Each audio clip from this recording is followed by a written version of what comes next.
me say like, well, I'm gonna be at so place, come and meet me there, you know what I mean? Now, Am I the a-hole for making my girlfriend wait outside our house for hours after going out? I am 27 male, she is 24 female. Context, we only have one set of keys because a few months ago, our landlord lost his pair of keys and asked us for the ones we had. And since we were moving at the end of the month, we decided not to make another copy. Yesterday, she went out with this new girlfriend of hers she met a few months ago to have lunch, but ended up spending the entire day out, and around 10 p.m. she was going to go out partying. I told her I was going to go out too, but since she wasn't home and I had the keys, I told her what we were supposed to do, and she told me to take the keys and said we could come home together at 6 a.m. when the clubs closed because we was going to be near each other. The clubs were a few minutes distance walk from each other. I insisted her to confirm me that she was going to come home with me because I told her I was low on battery and my phone was going to die, and she confirmed it. But like, you guys went to the club, you only have one copy of key, and your phone was going to die. but my question is like, why are they going out clubbing to different clubs? Because she was with a friend, and then like I think he went up later by himself, But can't they But can they leave the keys at home, like under the under rug? the door? Don't come under our door. Put it under the rug, or put it on like a special tree somewhere, Like I feel like there's like so much solution to this problem, I drank a lot, and she did too because we were texting throughout the night. I could tell she was drunk. You were drunk. How could you tell she was drunk? Around 6 a.m., I asked her if she was coming home because I guess she might be going to sleep at her friends who live near our home. Around 15 minutes walk. She didn't reply, so I guess, okay, she's not coming home. And since I was still active and a bit drunk, I went to one of my friend's place to drink a bit more and ended up falling asleep on the couch. So like around 6 a.m., he texted her, are you gonna come home? She didn't reply. So he presumed, that was a never thing for people, He think for her and said like, you know what? This girl, she's gonna go and sleep with other friends, so I'm gonna go to my friends and go and sleep from there, So when that happened, and he went to his friend's place and slept more and then got drunk, Yeah. My phone died, so this is like so crazy. Don't your friends have chargers at home, My phone died, so no alarm, no calls were received. I woke up around 3-4 p.m. and took a taxi home only to find her sitting on the door and killing me with her eyes. She haven't talked to me since that day. It was on Friday. And made a big thing out of it. Apparently, she came home around 12 p.m. thinking I was there and I wasn't receiving a text nor opening the door. So she just stayed there until I finally came home, Yeah.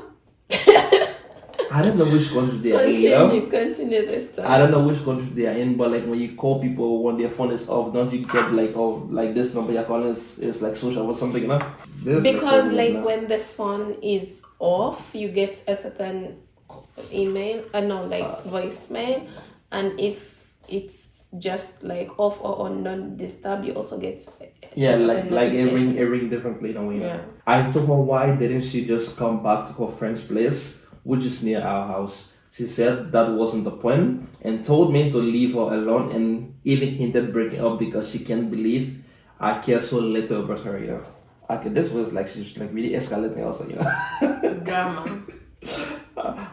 I don't understand she can be that mad because she was sitting there for hours. One, I did text her at 6 asking her if she was gonna come home, as she said, but she didn't even reply until 12 p.m. Two, she could have just gone back to her friend's house. And three, I did warn her several times that I was running low on battery. So what do you make of the story, Anyway, how old were they? 27 and 24? I think so, yeah, 27 and 24. Like, it's kind of a miscommunication because if the girl thought that... Okay, the boy, I feel like he's not that a-hole, actually. I feel like the boy is not... Because, like, he literally texted the girl. Like, they had a plan. A.M., 6 a.m. That's when they're going to go back home. So 6 a.m. they're going to go back home. He texted around that time, yeah. and he didn't get no response, and he was drunk. So like he continued his journey to the friends.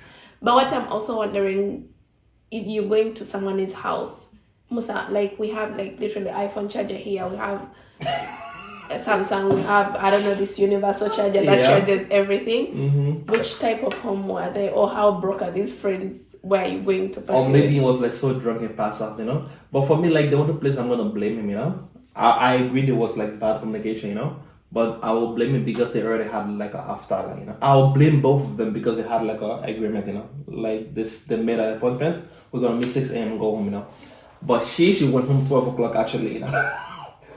12 p.m. Yeah, that's what I'm saying, you know. So imagine the girl's gonna be waiting for her all the time alone at the club, you know. Oh, it's like 6 a.m. Where is she? I'm waiting for her also, you know.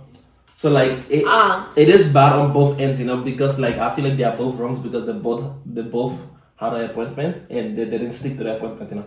Yeah. Yeah, I can see why he was saying like, oh, you know what, I was expecting him to come, but he didn't come, you know. So I'm gonna go, you know. So what's your verdict? He's not that a-hole. Me, I'm gonna say 50-50 this time around.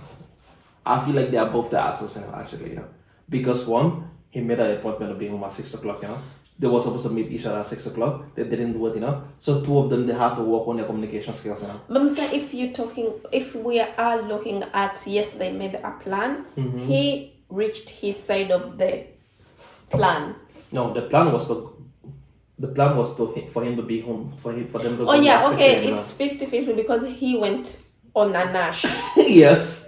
After party, you know, yeah. Yeah, because if he was calm and she was, you know, knocking on the door. So even if she was gonna come home late, and then she was gonna meet him at home, you know, because he was gonna be home 6 o'clock, so they was gonna meet, you know. But I can see why, like, oh, I texted you, you didn't reply me, you know. So I'm gonna go somewhere else, you know what I mean? We have comment number 1, you the a-hole. You told her the plan was to go home at 6 a.m. You didn't text her a change of plans or that you were at your friend's house. You knew she could only get in the house if you were home. You choose not to go home and fell asleep at your friend's place, effectively locking her out of her home for hours.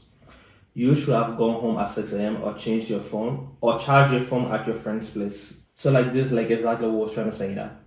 Like based on the fact like he didn't go home, but why did he even say like, I'm gonna be at so place, you know, come and meet me there, you know what I mean? Fishy. It's fishy. This is like so weird. This is like so weird. Me in my head, I'm just imagining. Okay, we are going out, and I tell you, go to the club next to my club. I don't know. It's just I don't know also where they come from, but for me in my head, it doesn't. Like if it's a night out, I would love to be at least, even if like you are with the boys, Musa, I would love to be in the same club as you. Yes, I can be with my girls, but we are in the same space. Yeah. But I don't know. But like, let me read this next comment for you. It sounds like they are both dumb asses who were too immature to be living without other supervision, to be honest. They won't spend like $10 max to make a copy of keys. They agree to meet at 6 a.m. but they both teach their plans without informing the other at the end and then assume everything will be fine. This is like a behavior I expect from a college freshman moving away from their parents for the first time. Not made 20s adults. This is exactly what I'm saying, you know. I feel like they are both they are both wrong, you know. Because like they both changed their plans. They both didn't stick to the plan. And like you could make key like so cheap, them like, you know, go and make a copy of the key, problem solved, you know. Even if it's like 1 month, you know, like $10, you know, it's not gonna change anything for you, you know. But like yeah, it's like really so funny, you know?